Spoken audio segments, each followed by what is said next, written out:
Boom, there it is, ladies and gentlemen. How many of you have ever tried to send an email to sell something and it just didn't work? Well, if you're in that situation, like many of us are, then this episode's for you. Let's get this one on the road. Here we go. Shut up and sit down. Look, a business can give you everything you want in life: prestige, wealth, freedom. It can also take everything away from you. This show is for those who are willing to take that risk.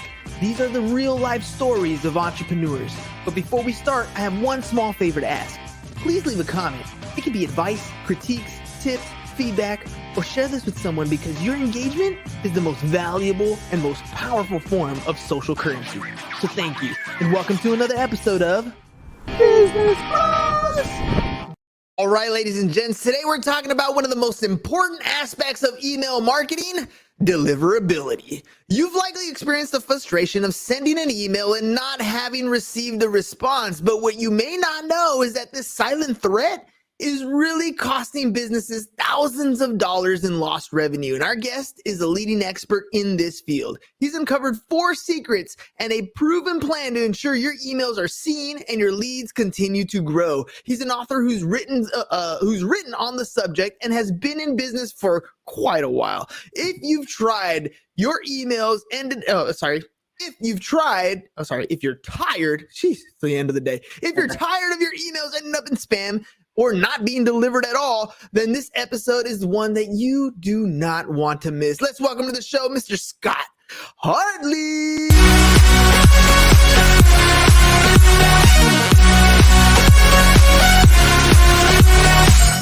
Scott, you got mail. Welcome to the program. Hey, glad to be here.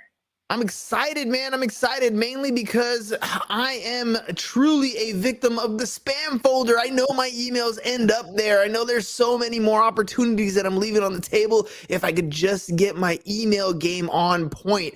I believe in a strategy. I call it the pod strategy, right? You have paid, you have organic, and you have a database. You need a strategy for each one of those things. And email is a very core part of your database strategy, and we're just not doing it right. You wrote the book on this space, man.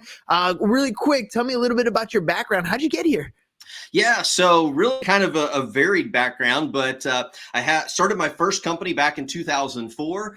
2013, it took me that long to kind of like figure out I should probably do some email marketing as part of that business. And I really started digging into all of marketing, but a core fundamental of that was email marketing.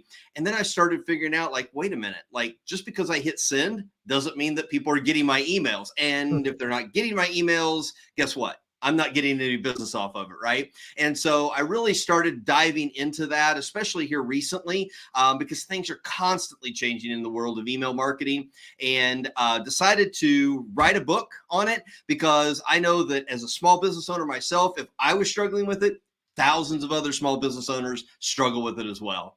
And they just don't know, man. All right, I got this thing in my Gmail called promotional tab, right? Yeah. So there's this, I get emails that go in both my inbox and my promotional tab. I'm asking the expert, man, what's the difference between going in my inbox, going in my promotional tab, or worse, it ends up in the spam folder? Yeah, so great question. And I get to ask this question almost every time I talk to somebody about, especially if they're using Gmail. Like, why do I have this promotion tab and why do my emails end up there, right? Here's the thing. Most people worry way too much about the promotions tab. It does not hurt you hardly at all. As a matter of fact, Gmail considers the promotions tab part of the inbox, all right? And only a very, very small portion of Gmail users actually have all of those different tabs enabled. So the promotions, the updates, and things like that. And studies have shown that the promotions tab has like less than 0.1% of an effect on the results that you can get from email marketing. So don't sweat it. Don't worry about it. Okay, cool. That makes me feel a lot better. So they're getting them. There might be a little bit tab, and I know because I use my own promotional inbox and I check those as well. So it's not a big deal. It's almost like a sorting thing. Let's talk about Exactly. engagement. So in content, like you heard in my intro, I love it when people leave a comment. I love it when they hit the like button, subscribe, because for us, engagement is the greatest social currency out there. I Yeah. didn't know that engagement was part of email as well. Tell me about it. Yeah. And it's not just part of email, it's everything with email. Like engagement is the most important thing to monitor and manage when you're doing any type of email marketing, because that determines one, if your email is going to get delivered at all by Microsoft, Google, and Yahoo. And if they decide to accept it, it determines where it's going to get placed. So you need to have people engaging with your emails. That means opening it, clicking on it, moving it from one folder to another, doing all of those positive actions, saying, hey, I want to see more of these emails from this particular person or business. All right. Well, I guess that's an assumption we kind of made. We assumed that we send an email, somebody's engaging with us, and not just with the delete button. We wanted them to do a little bit more, right? So how do we boost that engagement? Is it with frequency? Is it trying to get them to click? What's the things that we as marketers should be doing to increase that engagement? Yeah. So there's not just one simple thing to do to increase the engagement. Number one is you've got to make sure that you're sending frequently, like you mentioned. All right. So let's do a little bit of math here. All right. If you send one email every 30 days and that person doesn't open it, what's your engagement rate? 0. Big fat 0, right?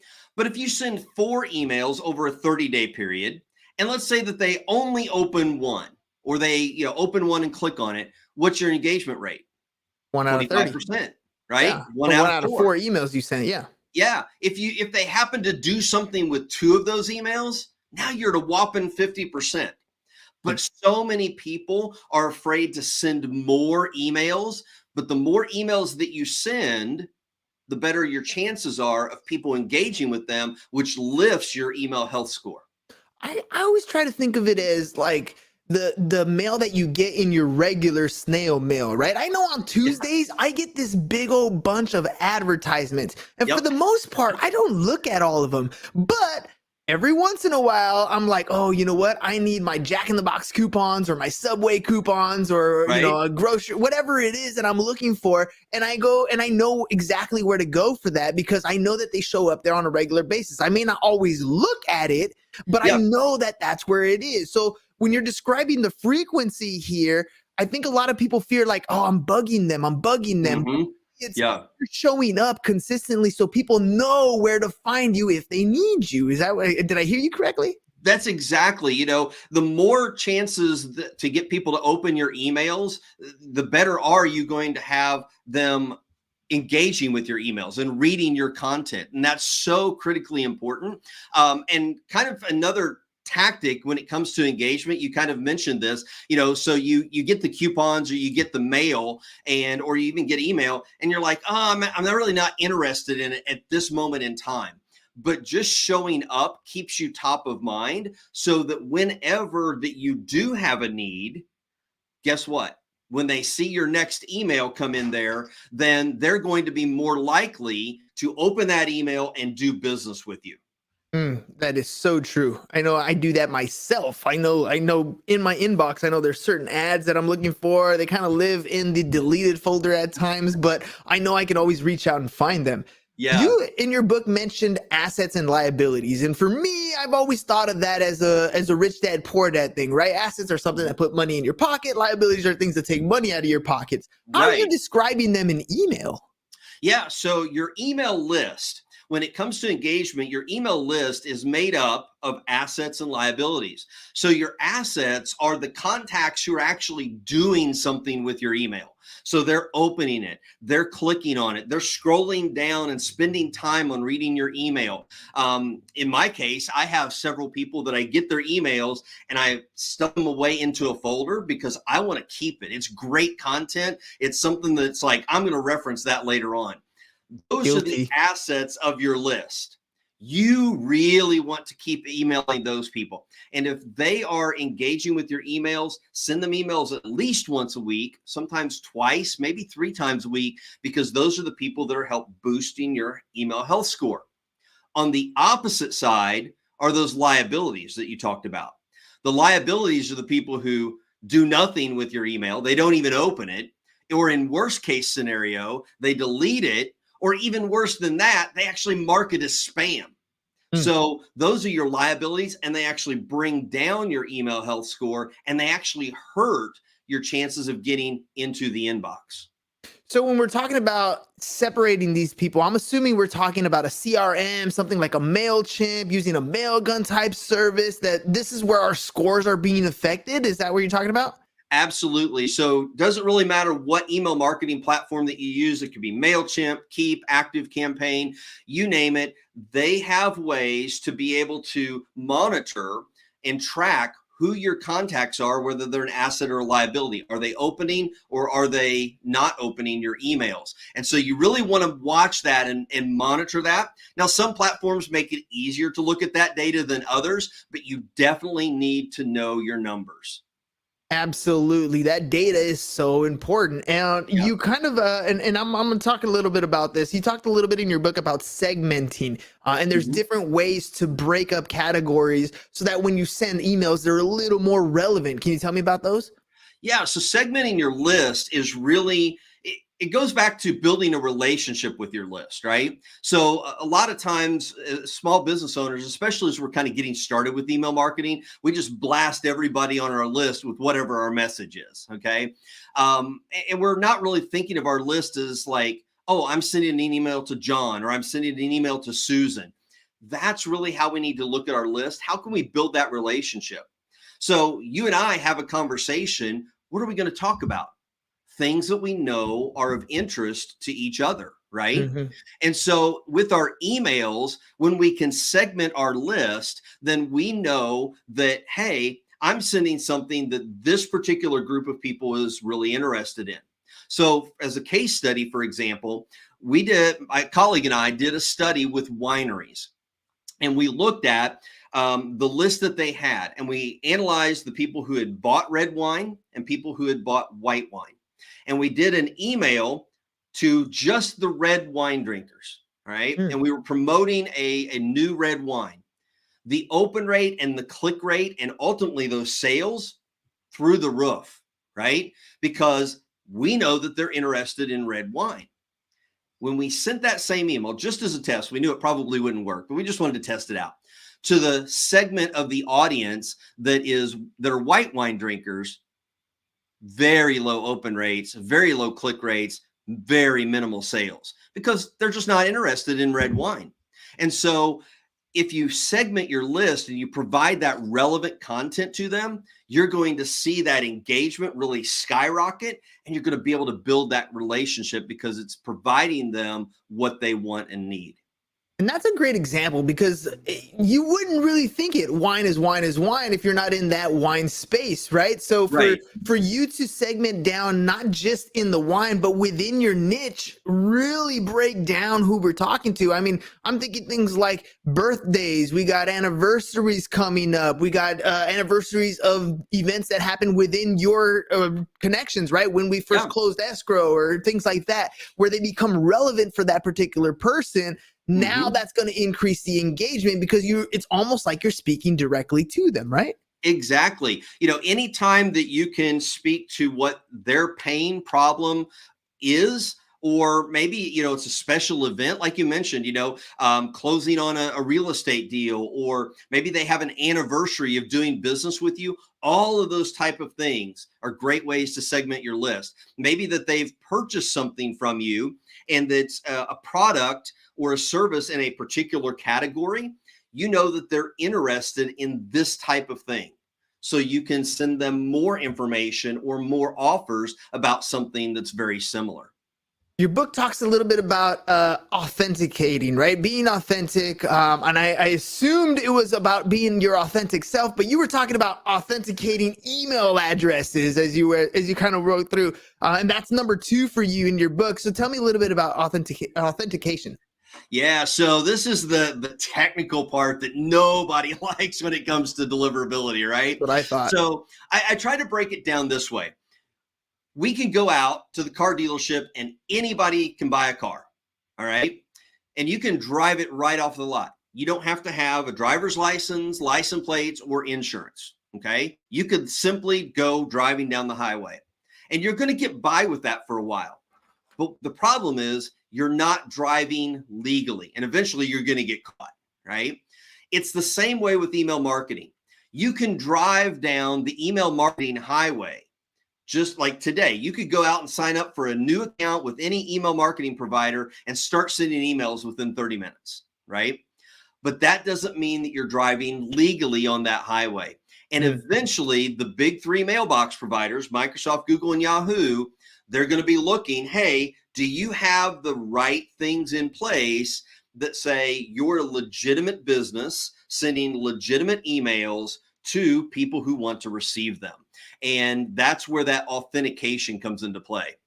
So this is let me help clarify that for a little bit. So I used to own a video game truck or company, right? So we would do kid birthday parties. We show up, 32-foot game trailer, video games inside, and people would literally sign up for these events. So when they signed up for them, I obtained name, email, phone number, that sort of database. And then, that was in one platform. When I decided to move to another platform, I took my database from like a CSV file and I imported it into the other platform. So what you're saying here is when you do something like that, those big three are trying to authenticate whether you have the permission, whether those people gave you permission to send them information, and that's what they're verifying? To a degree. But one thing that you pointed out there is that you were using one marketing platform and then you were moved over to another one and you sent emails from another marketing platform. Basically, your authentication records, they are looking at, does the platform that's sending those emails, does that platform have permission to send on your behalf? Because there's a lot of spammers and hackers out there that send emails that purport to come from you, but it's really not, right? And so that authentication piece is really important to say, I give permission for MailChimp to send emails on my behalf, right? So that's one of the authentication records. Another one of the authentication records says that sending from this domain, all right? So businessbros.biz, that email is legitimately coming from Business Bros, right? It's not some hacker out here trying to steal your personal information and get your bank accounts and everything. No, this is a legitimate email and it is authorized to come from the businessbros.biz domain. That's the second authentication record that you need. And then the third authentication record basically aligns all of those together. And it says, if something doesn't match up, here's what I want you to do with this email. Okay. So, and there's a lot of acronyms here. So the complexity can get intense in this little section, by the way. So you had DKIM, you had SPF, you had DMARC, DMARC. What are those things and why should we care? Yeah, those are the three records that I was telling you about. So one of those records is the DKIM is saying that this platform has the authority to send on behalf of me. Okay, so that DKIM record, you want to set that up for every platform from which you send email. It could be your Google Workspace account. It could be your Microsoft 365. It could be MailChimp. You need to have a DKIM record set up for every platform that you send emails from. That says this platform is authorized.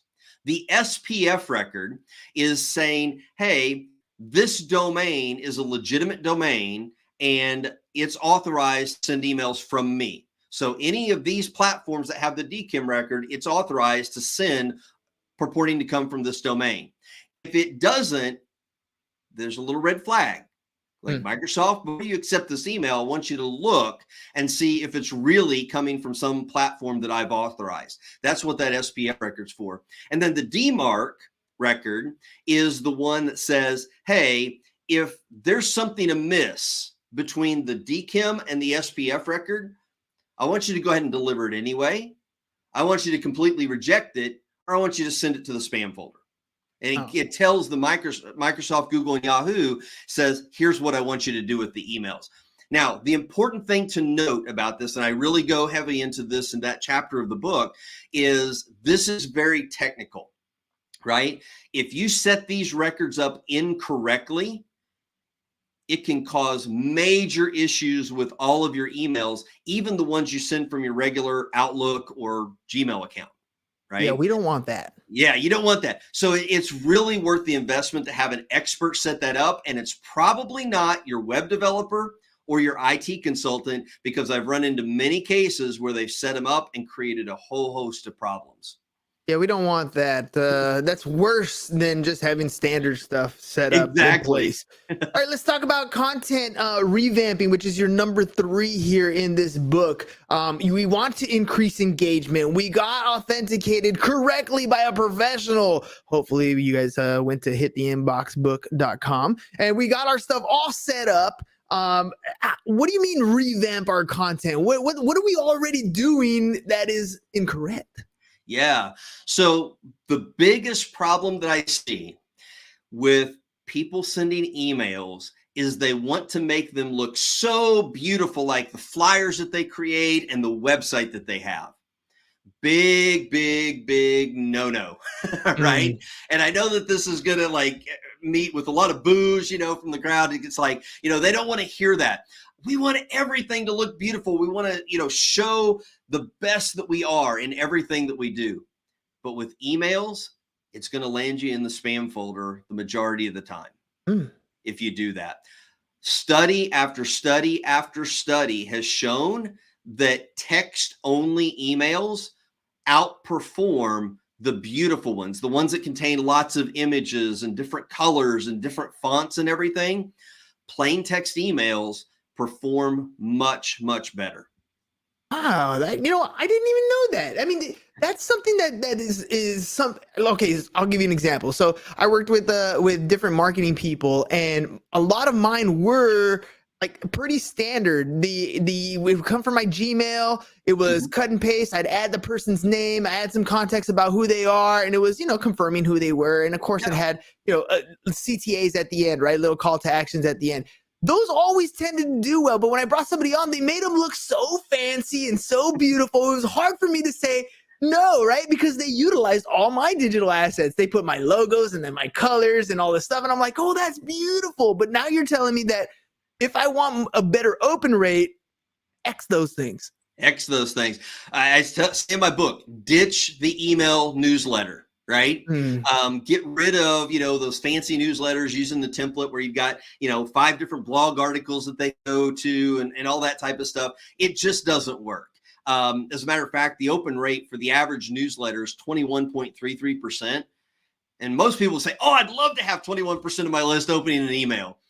No, you want 50, 60, 70% of your list opening your emails, and having beautifully designed emails is not going to get you there. Okay, so you also mentioned in your book talking about hyperlinks and using proper hyperlinks, limiting certain ones. Tell me about that. How can I make my email a lot more attractive? Because the open rate's cool. The click-through rate would be even better if you can help me with that. Yeah, absolutely. So ultimately, in your emails, you want to give calls to action. So I'm going to take a little rabbit trail here just for a second. So the calls to action, I find myself doing this almost every time I write an email. When I want somebody to go outside of that email to my website or someplace else, the phrase that is most commonly used is click here, right? That screams, hey, this is a marketing message. Take 30 seconds and reword what you want them to do. Find out more at, get your free copy at, request your appointment at, create a different way to communicate that action that you want them to take. Now, your links, there's a couple things about the hyperlinks. For one, is you want to keep it at a minimal number, preferably less than about 3 links per email. All right. And you want to make sure that those links are the full length of where you want them to go. Now, you can kind of hide it behind the text in most of your emails, but don't use a link shortener like bit.ly. Okay. Mm. Those are used quite often by hackers and scammers. And so if you have a bit.ly link or a shortened link in your emails, it's probably going to land straight into junk or spam because Microsoft, Google, and Yahoo just simply don't want their end users to be taken advantage of, right? So let me pause you there for a second. So would it be better for me to like hyperlink a couple words and just have the entire link there, or just literally post the entire link? You can actually do either one. It's not going to hurt either way. So if you've got a really, really, really long link, and I've got an example of one in the book, you can actually highlight the words and then hyperlink behind that. So it's still the full link. That's probably the best and the easiest way to do it. And then your book said limit the ones on social, but Scott, I want them to go to my socials, man. Like my signature literally has all the little icons with hyperlinks to all my social media platforms. Yeah. So there's a couple of things about that. Number one, and I talked about this pretty in depth in different parts of the book. A lot of times the social media sites, Facebook, Instagram, TikTok, YouTube, you name it, they end up on what are known as block lists. Okay. Mm. If your email has a link to one of the social media sites and it goes out at the time that one of those sites is on a block list, then guess what? Your email is more likely to go into junk or spam because Facebook's on a block list, for example. Okay. So that's one reason why I don't recommend putting all of your social media links in all of your emails. A second reason why I recommend that is, let's think about it. In the body of your email message, you're talking about something completely different. You're making an offer to them, or you want them to go read an article that you posted as a blog on your website, something like that. So you really want them to go there, right? If you have social media links in there, now you have competing calls to action. And this person may have read all of your email and they're really excited and they're like, oh yeah, I'm absolutely going to go check that out. And then they get to the bottom and they see your YouTube channel link and then they go check it out. And guess what? They never come back and actually do what you really wanted them to do. So it's kind of a distracting type of thing in some cases. Good point. Good point.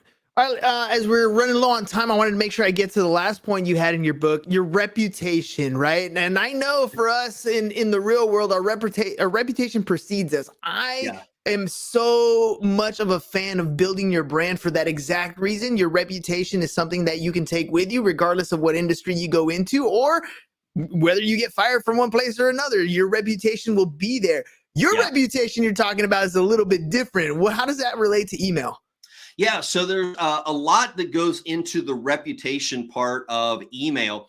Like I just talked about, there's those block lists, okay? So if you're sending out every email and you're linking to a website, it doesn't even have to be social media, but it could be any website. And if that website happens to be on a block list, then the more that you're sending out emails that contain links to sites that are on the block list, Microsoft, Google, and Yahoo are going to say, I'm not so sure about this person because they're associated with somebody who isn't in good standing on the internet, right? And so that can hurt getting your emails delivered.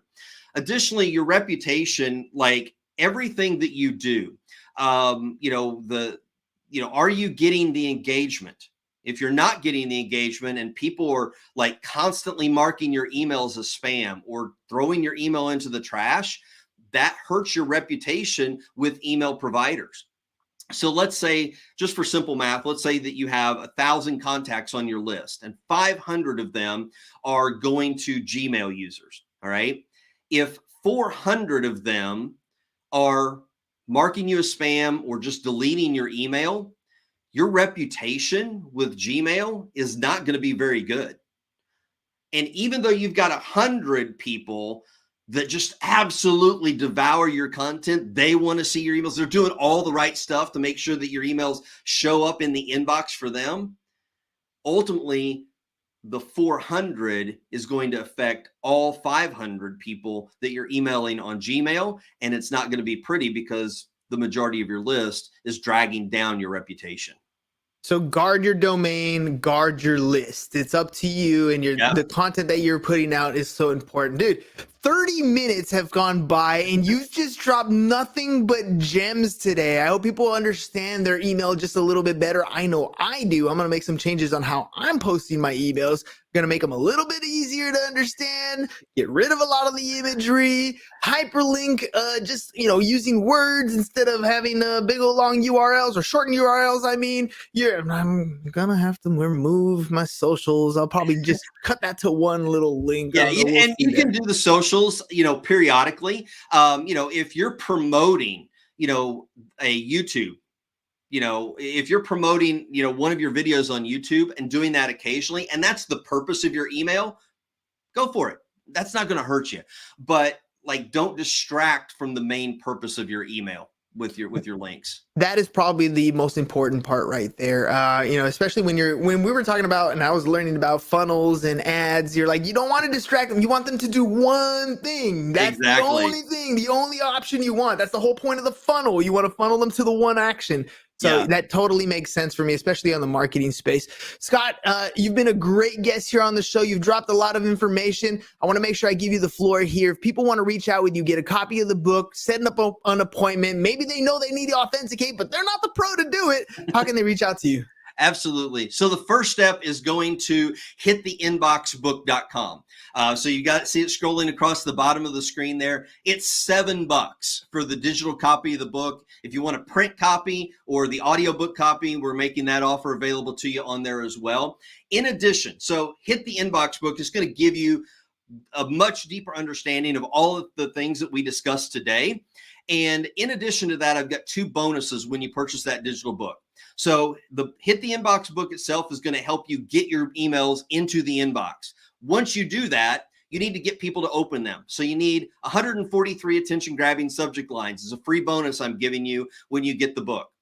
Once they open the email, now they need to be able to engage with that email, right? And so I'm going to give you my marketing messaging checklist so that you can go down through and say, does my email contain all of this stuff, so that people take action on what I'm actually communicating with them about. So it's $7, hittheinboxbook.com. You can also request an audit from there, and you can get in touch with me at that website. But it's the great starting point to really start making your email marketing campaigns profitable. Ladies and gents, you got it right there. Hittheinbox.com. Look, we all use email. Hittheinboxbook.com. Hittheinboxbook.com. I mean, we're all using email. And apparently, we ain't doing it right. There's ways to improve. And all the keys are right there in the book. He lays them out pretty simply. 4 different sections you can work on. And I know the authentication was really technical. You can walk through. He literally is walking you through it in the book. Or you can just reach out to him. He'll probably have a way to help you out there as well, or at least connect you with a pro who can help you do that. So Scott, thank you very much for being on the show. Ladies and gentlemen, I hope you enjoyed that one. We'll see you guys in the inbox. Peace. And we're out. It's over. Go home. Is your business in need of marketing? Try starting a podcast. But not just any podcast. Podcast like a pro. We can show you how to take your business from being invisible to becoming a brand people trust. Go to www.businessbros.biz to get started today.